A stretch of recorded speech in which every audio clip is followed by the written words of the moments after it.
In life, storms come to all of us. Sometimes they are storms of loss, storms of failure, or storms of uncertainty.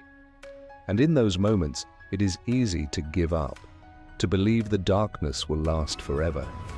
But even the smallest light, held with determination, can guide us through the fiercest storm. Today's story is about a candle, a storm, and the power of hope. Long ago, in a quiet coastal village, there lived a young girl named Ilara. She was known for her bright smile and gentle heart, but she and her mother lived in great poverty. Her father, a fisherman, had been lost at sea years ago, leaving them to survive on little more than bread and kindness from neighbors. Yet despite her hardships, Ilara always carried a spark of hope within her. One winter evening, a terrible storm struck the village. Winds roared like angry beasts, waves crashed against the shore, and the rain poured as if the sky itself was breaking apart. In the chaos, the great lighthouse at the edge of the cliff, the very beacon that guided fishermen home, was struck by lightning. Its flame went out, leaving the sea in darkness. Without that light, every boat still at sea was in danger of being dashed against the rocks. The villagers panicked. "What can we do?" one cried. "Without the lighthouse, our men will be lost." Ilara looked at the dark sea and then at the small candle in her hand. It was the only flame left in her tiny home.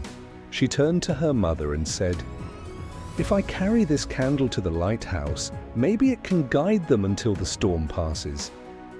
Her mother gasped. "Ilara, the storm is too strong.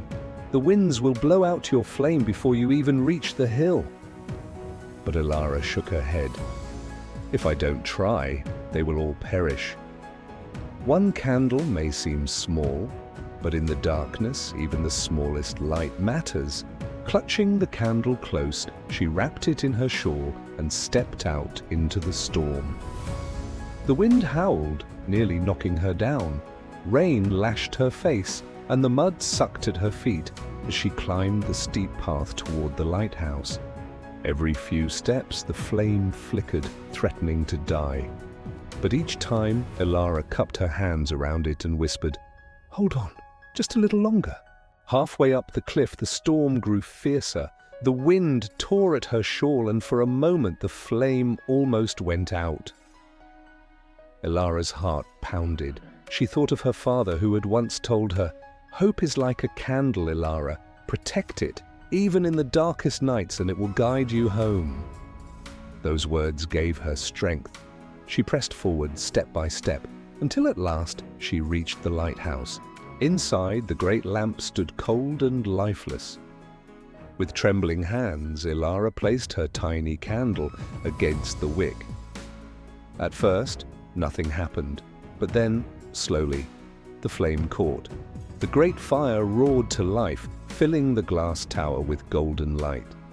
Out at sea, fishermen who had been lost in the darkness lifted their heads. The beam from the lighthouse pierced the storm, showing them the way back to safety. One by one, the boats returned, guided home by the courage of a little girl who refused to let her candle die. When the villagers learned what Ilara had done, they wept with gratitude. Her mother embraced her tightly, whispering, "Your hope saved us all." From that day on, the people of the village told the story of the little girl who carried a candle through the storm. And whenever life grew dark, they reminded one another, "Remember Ilara. Remember the candle in the storm." This story teaches us that hope may seem small, but it is never powerless. Determination keeps that hope alive, even when the winds of life try to blow it out. And when we choose not to give up, our little flame can become the light that guides others. So when storms come, and they will, protect your flame. Hold on to hope, even if it feels fragile. Because in the darkest of nights, it is hope that leads us through to the dawn. Stay strong, stay determined, and never let your candle go out. Because one small act of hope can change everything.